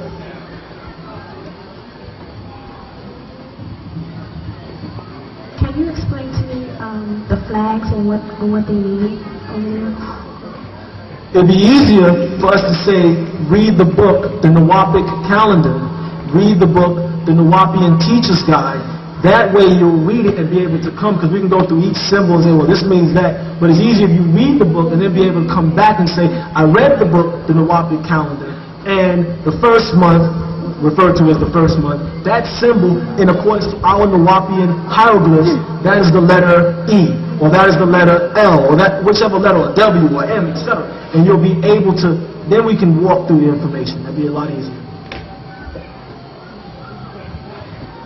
Yeah, I want to go back to doing the breeding of us human beings. Okay. Okay, Mother Nitty is in the process of, coming up with the species, the human species. I know when Frankenstein incident, right? So, did someone have to carry the seed of the first human being or human beings in a womb like a woman Yes. as a child? And Yes. And that, someone have to carry the seed of the first human being or human beings in a womb like a woman yes. as a child? And Yes. And that someone was Mother Ninki. okay, and was she the only one? And if No. not, not who, but Yeah, who? That's the real wrong with that question. If you go back and read it in tablets, Pharaoh TaMaRe or Nita Afiriti TaMaRe explains in there how they had birth goddesses. These were women, for lack of a better word, okay, that were goddesses of birthing. They gave birth. And it says in there how at first they gave birth to some beings that were crippled. Some were lame. Some had feet coming out their chest. Some had no arms. Some had, and these were defects because it was an experiment. This is why all these things are in our genes today. Understood? And then, go ahead. okay, and how did they pick these birth goddesses? Or did they volunteer for something? No, Nimki volunteered to carry us. The birth goddesses, that's what they were. They were birth goddesses. Remember, they had a society where you had different beings. You had some that were chancellors, some that were cupbearers, some that were rulers, some that were governors, some that were warriors. This is what if you were a birth goddess, unlike today, where you say, when I grow up, I want to be whatever. Correct? In ancient times, you grew up to be what your parents were. If your mother was a doctor, you grew up and you became a doctor. It wasn't about, I don't want to be a doctor. Well, you just don't want to exist because you won't be a doctor. This is how it was. If your parents were scribes, you grew up to be a scribe. If your father was a great builder, you grew up to be a great builder, or your mother. Understood? And this is how it was in their societies. It wasn't this free-for-all like we have today. This is why Pharaoh TaMaRe explained a few weeks ago that he has to give us a culture. See, we only want a culture insofar as, okay, we're NWPU, I'm proud, I'm the YPM, we got our little symbols. But when it comes time to say, okay, now, a part of that culture means you marry who we say you marry. I don't like him. He's not, he's not what I call cute. I don't like her. She's not cute. Well, we ain't talking about cute. We're talking about genetics. He put this in our family guide. It's called eugenics, genetic breeding. Because if we just breed for cuteness and likability, that's not to say you should hate the person you would either. I can't stand you, but you're genetically okay. It's not to say that. It's to say that when breeding genetically, we have to start breeding that the child or the children that are produced from this breeding are of the mental capacity that when the ancient ones come and arrive here, they'll be able to reach them. You've met people that you say, damn, I can't get through to this person. It's like, anybody home, it's like a numbness, like a cloud of dumbness that just surrounds their body. Is this true? How do people experience this? You understand? So, and that's because of genetics again. And where they're being raised, in their environment. So we have to come out here, this is an experiment. Something like this has never been done in America before. A society that pulls off, creates its own language, has its own culture, its own food, its own music, its own dress, etc., etc., etc. This has never happened before. This is a first. This is why people in town want to stop this. This is why we're not going to give you the seed too. We're going to get it. They want to stop this because they know when this succeeds, and notice we said when, not if. When this succeeds, then what? See, as long as we were saying we were gods living in the project, don't worry, yeah, you're God. Just make sure you pay your gas bill next Wednesday at 5. Correct? But now when you're standing on fertile ground, with the master of master teachers, Pharaoh TaMaRe, amongst us, giving us information, looking at pyramids, looking at statues of the great goddesses and gods, or the Nitiru of ancient Kemet or TaMaRe, looking at your land, listening to your own music. Now when you say you God, well, if you God, prove you God. Look, everybody look behind you. See that big black thing over there? What's that? Say it again. Don't be afraid, you can say it. And what do we call it in our language? Amir.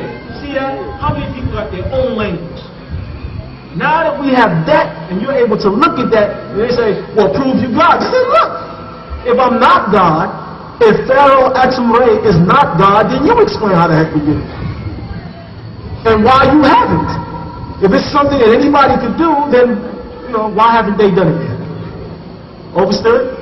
Any other questions? Yes, about the graves. Were they in the town of Gray, or are they still there? I've heard that they've been shipped out to Puerto Rico. No. What happens is, underneath every major city in their sewage system, you have different beings from reptilians to different types of grays that are living there. And they use these big cities as abduction grounds. They use big events like baseball games and concerts. At every concert, don't believe this, go check it out. This is something that Pharaoh TaMaRe taught us, and we went and checked it for fact. Go check it out. At every concert, somebody turns up missing. Did y'all know that? How many people realize that? That every concert, every major event, somewhere along the line, some child or some adult ends up missing. And so they're using these events, they're using these big cities because they know of that certain mind that's going to be attracted to the bright lights so they can abduct you and do genetic manipulation, food, etc.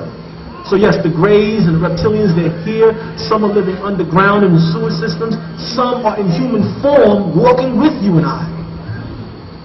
But our problem is, going back to an earlier question I think Sister up here had asked, is that we're so focused on what we see with these two eyes.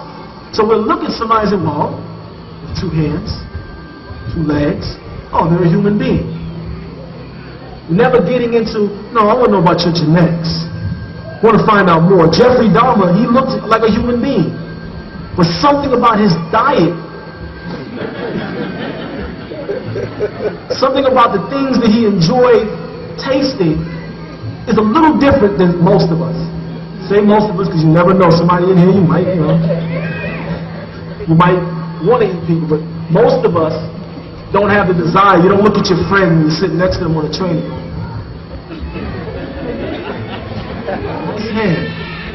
Correct? So something is taking place. Okay? Next question. You said you created your own language? Yes. I just only started reading the scrolls. It is derived from the Aramaic? No. It is not. Nawapic, our language Nawapic, is what the so-called archaeologists refer to as cuneiform. The Latins use the word cuneiform because the word cuneiform simply means wedged shapes. That's not what the language was, that's what it looked like to them. They said, oh, this looks like wedged shapes, we're going to call it cuneiform. But Nawapic is what our descendants or our ancestors who came here, it's the language they spoke when they came to this planet. When you go back in your Bible, in the book of Genesis, when it talks about the Tower of Babel, okay, the language that we were speaking before our tongues or our languages was confounded, as they use in the Bible, was Nawapic. That's what we were speaking. And in this day and time, for us to be made ready or made prepared for the return of our descendants, they had to give us our language. So we don't have to, whether I'm in Puerto Rico and I'm a Nawapian, or I'm in Haiti and I'm a Nawapian, or I'm in Nigeria and I'm a Nawapian, or I'm in America as a Nawapian, we all can come together and speak to each other in a language that we all can recognize. And that's a fear that certain individuals have, that we are going to unify, because they know that if we come together, there's nothing we can't do. I don't mean we as in the black man's, we as in people. If we come together under a common mind, a way of thinking, a way of doing things, we cannot be stopped. They know this. So they're doing everything in their power to defame our teacher, to lie about him, to lie about our organization, to write all kind of craziness but they never address the information. They never address the things that we're doing. They can only address hearsay and things that they want people to believe. Understood? Understood. Also one more question. So I guess all that saying that cuneiform came from pictures being written, and the pictures were short, and it's cuneiform, that's a lie? No. See, I'm a history major, so I'm trying to relearn. Cuneiform was wedge-shaped. The original scripts that were used by people on this planet was called pictographs. We didn't use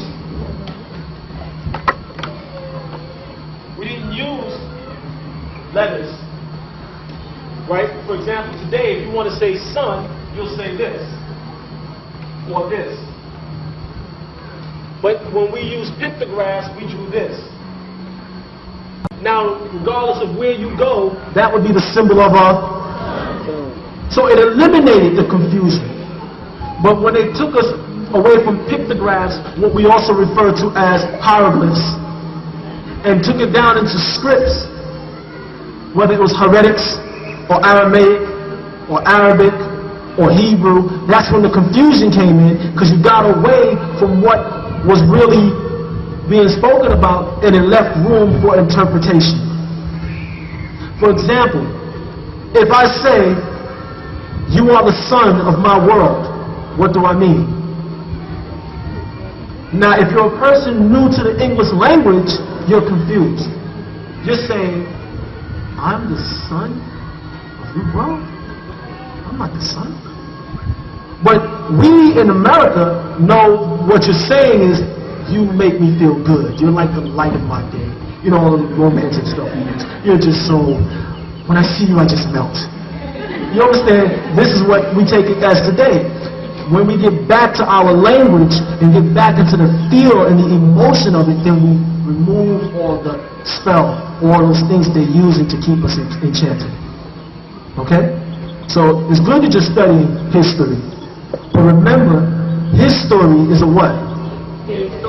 And our story is always a mystery to him. Our story, mystery, my story. Go ahead. Go ahead. I say I'm trying to relearn. That's exactly. And you're doing the right thing by keep questioning. That's why we're here with you. You know, that's why they sent one of their own. That's why they sent Nita Affinity TaMaRe. That's why he was sent, so that we can get it all back. He came to turn back on that light inside, the true light, that pure light, that black sun they called it, that old light, that original illuminating light, and get us away from the lesser light, as the brother here was asking about earlier, that amber light, and give us back that pure green light. It reflects green here. It's really violet, but when it comes through here, because of your ozone layer, it's reflected as green. It appears green, that pure light. He's here to give it to us again. We have to, work with him so that we can receive it. Any other questions?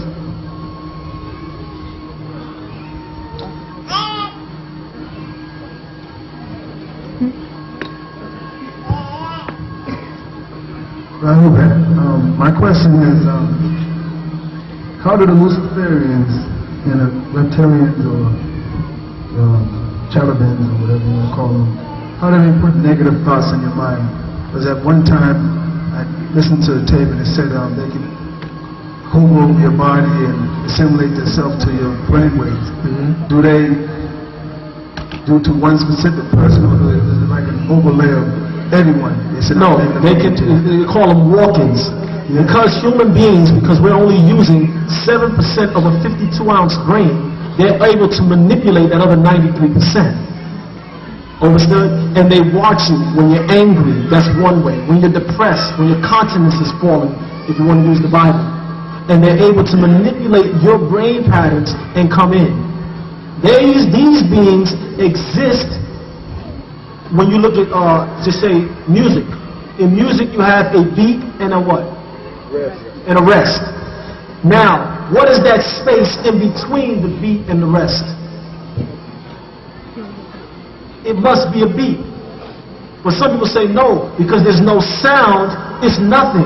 So by saying this, by them saying or by them admitting that because there's no sound, it's nothing, then they are bearing witness that there is such a state as a state of nothingness. You see? And there are beings who use that space to manipulate this world. They use that extra time that we're not counting. That's what they operate off of. And they do exist. Yes, they do. All right, is there a particular, like, is it certain beings assigned to one human being? You know, because when they do this negative energy, it's not like everybody feels like, just say if I'm negative today, the person next to me is not. So is it one being assigned to a person? No, it's not a thing of it's not a thing of one being, assigned to you.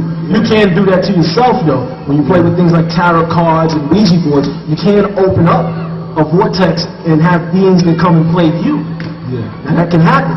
And this is explained in the book of Ordum and Thummim. He explains it in there. Now, however, there are beings that they just seek to manipulate this world. This is their playground.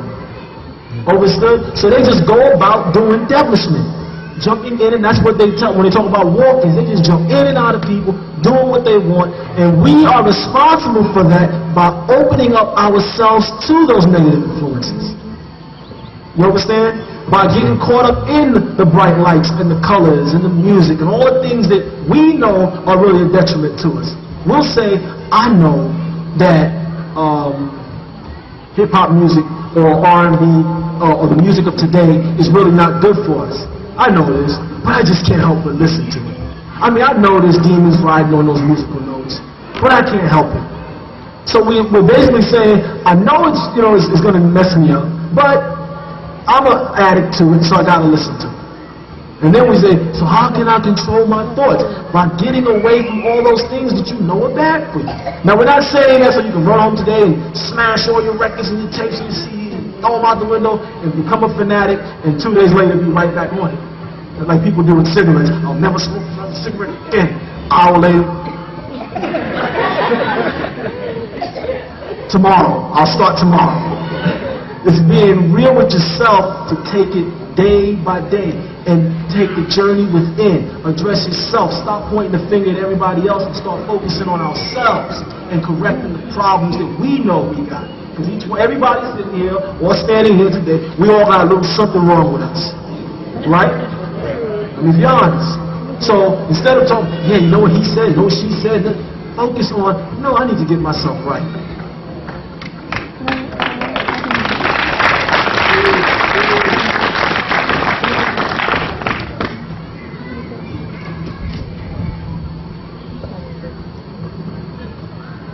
I want to ask you a question about the 7 chakras of the body, dealing with the 3rd chakra. I'm sorry. Can you say it?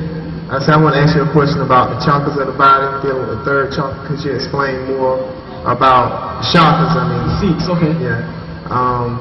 Voluntary and involuntary force. I want to know exactly what that means.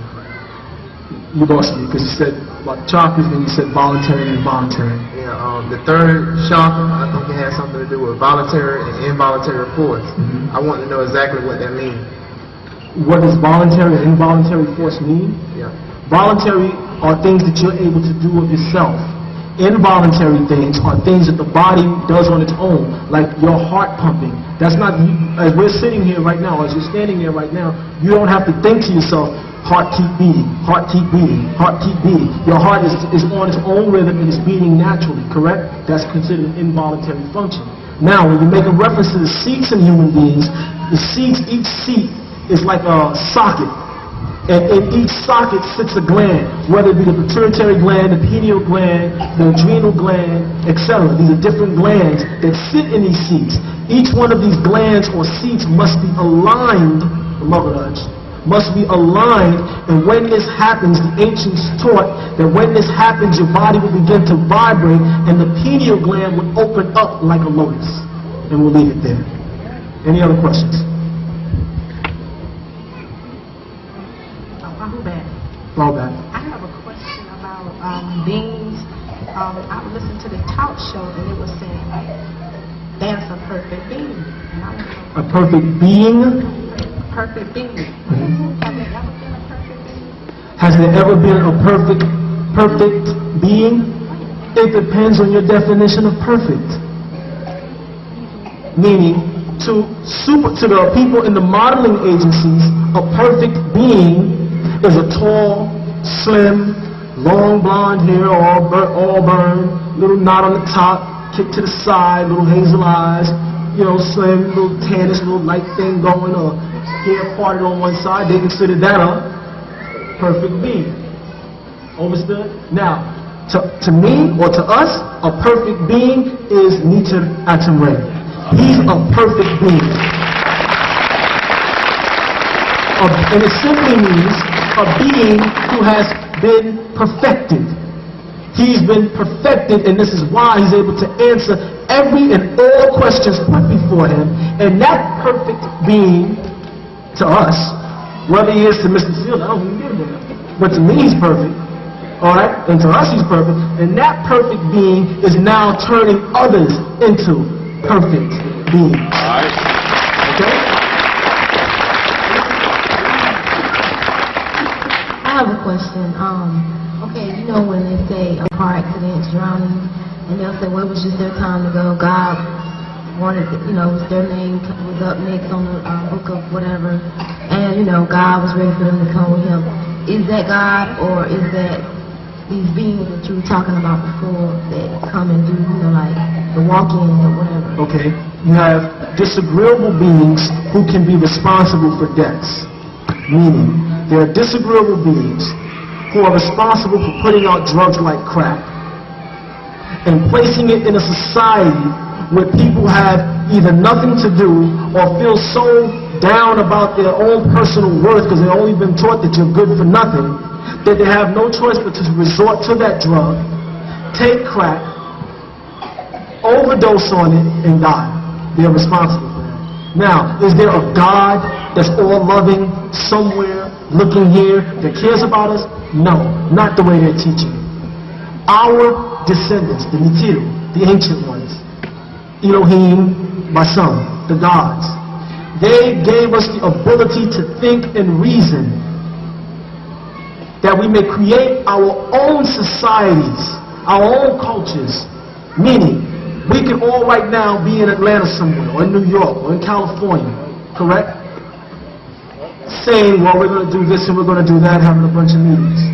Or we chose to come and listen to one, the master of masters, Pharaoh TaMaRe, correct? And we're in a safer or safe environment, a safe haven. They gave us that ability to say, I'm tired of living in this big city. I'm tired of the sirens. I'm tired of the drugs. I'm tired of every time I walk out my door, I don't know if I'm going to make it back in. I'm tired of worrying about the food. Every time I buy some food, I might get E. coli, I might get Ebola, I might get streptococcus, I might get salmonella, I might get a multiple of different bacteria or viruses or diseases that are going around. I'm tired of that, so let's go off somewhere and establish something where we can begin to control our own, begin to grow our own food, and we don't have to worry about those things. Understand? No, there is no God that's up there, that, you know, one loving and thinking about us all the time. It's up to us to think about us. This is what our teacher teaches us. But we have to take responsibility for our environment. When they say such and such died, it was their time. If that was their destiny to die, yes, there is a such thing as destiny. But to say it's controlled by a guy named God who sits on a throne up in heaven all by himself, where there's these angels, this is something that's funny for those who have a Bible. When you go to the book of Exodus, chapter 33, verse 20.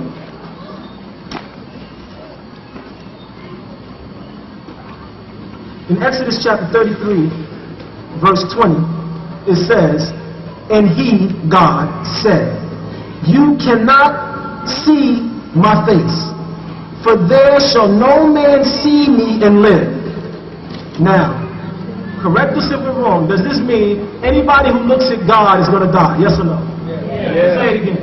Yeah. So let's all say it. Anybody who looks at God is going to die. Say it. Now let's go to Matthew chapter 5 verse 8 for a moment. In Matthew chapter 5 verse 8, this is the Beatitudes. Jesus, the blessings, they say. Jesus says, blessed are the pure in heart, for they shall see God. You just told me if I see him I'm going to die. Now you're telling me I'm blessed if I see him.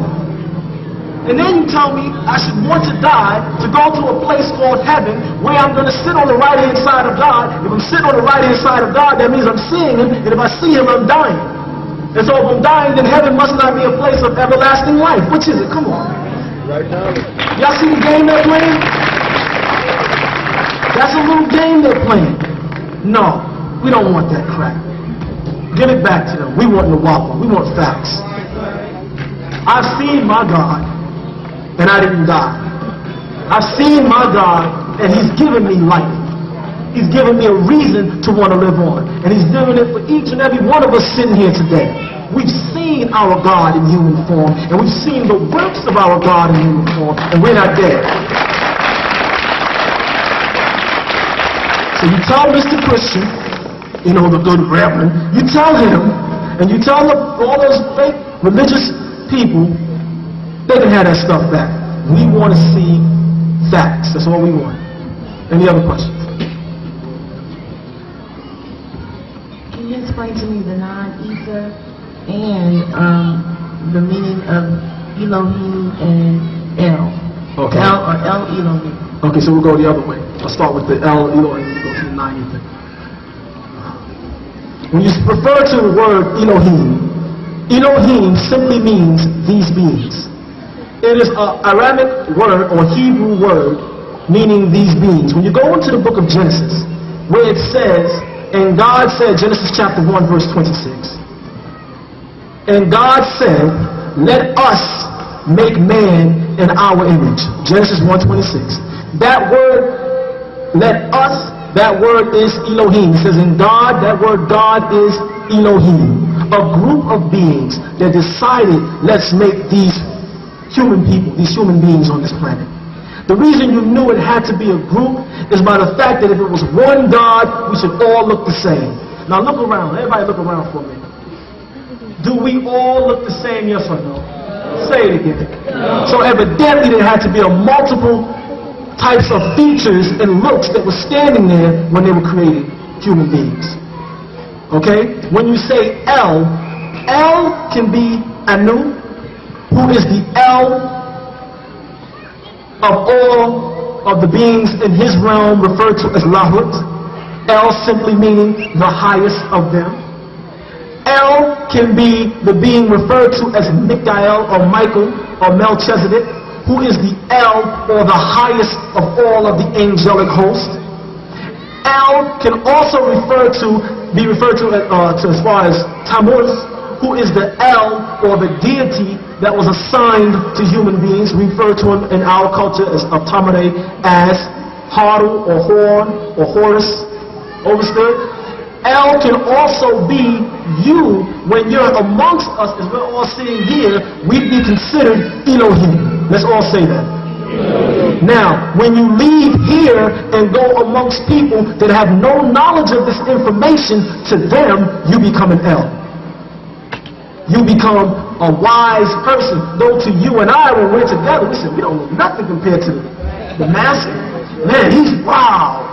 But when you're out there talking to people who know even less than we do, they're looking at you saying, wow. And you're like, I don't know nothing. You got to come see my teacher. My teacher tell you this. All languages, you speak everything. Come on.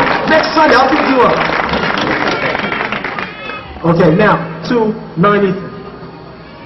Non-ether is two things. There's a physical manifestation of non-ether, which is dealing with the hair follicles, which curl up.